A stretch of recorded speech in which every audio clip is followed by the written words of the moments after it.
मनन करने की आवश्यकता है। अब आप ये विचार करें कि जब गीता जी में ही इसका कोई प्रमाण नहीं है, तो क्या वास्तव में रथ यात्रा की कोई सार्थकता है? दोस्तों, चलिए अब अगले प्रश्न की ओर बढ़ते हैं, जिसमें हम बात करेंगे जगन्नाथ मंदिर में होने वाले चमत्कारों के बारे में। सवाल नंबर 2, क्या यह सच है कि भगवान जगन्नाथ के केवल दर्शन मात्र से ही आत्मा को मोक्ष प्राप्ति होती है और अनेक जन्मों के पाप कर्मों का नाश हो सकता है? क्या इस विश्वास के पीछे कोई धार्मिक और आध्यात्मिक आधार है, या यह मात्र एक लोक मान्यता है? ओडिशा प्रांत के प्रतिष्ठित जगन्नाथ मंदिर में प्रतिवर्ष आयोजित होने वाली भव्य रथ यात्रा में लाखों श्रद्धालु सम्मिलित होते हैं। इस यात्रा की मान्यता है कि भगवान जगन्नाथ के रथ को खींचने या केवल दर्शन मात्र से ही मोक्ष प्राप्ति हो जाती है और यह 100 यज्ञों के पुण्य फल के समान है। लेकिन दर्शकों, ये क्रियाएं किसी भी तरह से शास्त्र सम्मत नहीं है। गीता और वेदों में कहीं भी इस विधि से मोक्ष प्राप्ति और साधक के पाप नाश का कोई प्रावधान नहीं है।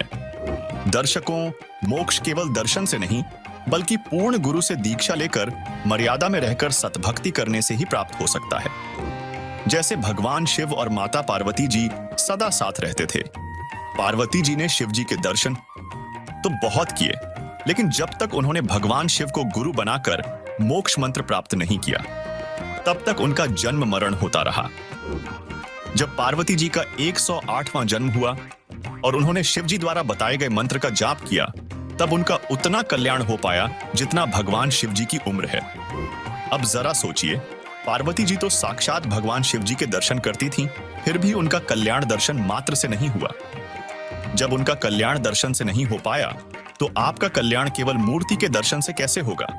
यद्यपि ब्रह्मा, विष्णु, महेश तो पूर्ण परमात्मा भी नहीं है। ये स्वयं जन्म मृत्यु के चक्र में आते हैं, जो हमारे पुराणों में प्रमाणित है। देखिए, श्रीमद् देवी भागवत गीता प्रेस गोरखपुर से प्रकाशित है और इसके कौन है संपादक? हनुमान प्रसाद पोदार चिमनलाल गोस्वामी, और ये गीता प्रेस गोरखपुर से प्रकाशित है। मुद्रित भी वहीं से है। गीता प्रेस प्रकाशक एवं मुद्रक हैं गीता प्रेस गोरखपुर, गोविंद भवन कार्यालय, कोलकाता का संस्थान। इसके 123 पृष्ठ को ही पढ़ेंगे, इसमें बहुत से संशय दूर हो जाएंगे।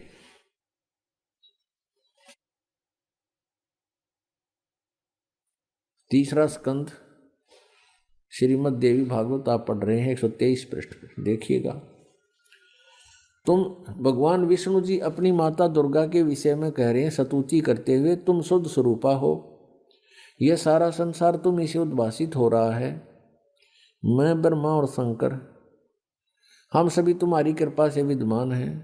हमारा आविर्भाव माने जन्म और तिरोभाव माने मृत्यु हुआ करता है। हमारा जन्म और मृत्यु हुआ करता है।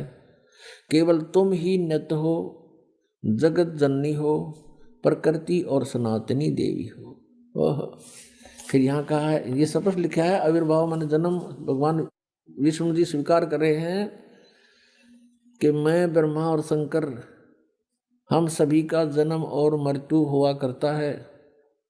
केवल तुम ही नित्य हो, यानी अविनाशी हो, जगत जननी हो, प्रकृति और सनातनी देवी हो। यह भी याद रखना कि प्रकृति दुर्गा के लिए ही कहा जाता है। भगवान शंकर बोले, देवी यदि महाभाग विष्णु तुम्ही से प्रकट हुए हैं, तो उनके बाद उत्पन्न होने वाले ब्रह्मा भी तुम्हारे बालक हुए। फिर मैं तमोगुणी लीला करने वाला शंकर क्या तुम्हारी संतान नहीं हुआ? अर्थात मुझे भी उत्पन्न करने वाली तुम ही हो। शिवे, संपूर्ण संसार की सृष्टि करने में तुम बड़ी चतुर हो। इस संसार की सृष्टि, स्थिति और संहार में तुम्हारे गुण सदा समर्थ हैं। उन्हीं तीनों गुणों से उत्पन्न हम ब्रह्मा, विष्णु एवं शंकर नियमानुसार कार्य में तत्पर रहते हैं। आइए अब जानते हैं गीता अनुसार भक्ति की वो विधि जिससे मोक्ष प्राप्ति होती है और परम अक्षर ब्रह्म अर्थात पूर्ण परमात्मा पापों का नाश कर देता है। देखिए, पवित्र गीता और वेद श्रीमद् भगवत गीता अध्याय नंबर 17 के श्लोक नंबर 23 में गीता ज्ञानदाता कहता है उस परम अक्षर ब्रह्म के पाने का, सच्चिदानंद घन ब्रह्म के पाने का 3 मंत्र का जाप है। ओम तत्सत अपना तो इसने सार्वजनिक कर रखा है, और तत् और सत का इसको ज्ञान नहीं, क्योंकि इसने उस समय आवेश में आकर के परमात्मा के उस ज्ञान का नाश कर दिया। फिर परमात्मा आकर वो ज्ञान बोलते हैं स्वयं अपने अन्य रूप धारण करके, तो ये उसको ये इसके एजेंट समझ नहीं पाते। परमात्मा इस तरीके से उसको अपनी वाणी में छुपा कर जाते हैं, फिर या स्वयं आते हैं या अपना दास भेजकर अपने बच्चों तक उस ज्ञान को फिर सार्वजनिक कराते हैं। अब 17वें अध्याय के 23वें श्लोक को फिर दिखाते हैं आपको, देखिएगा।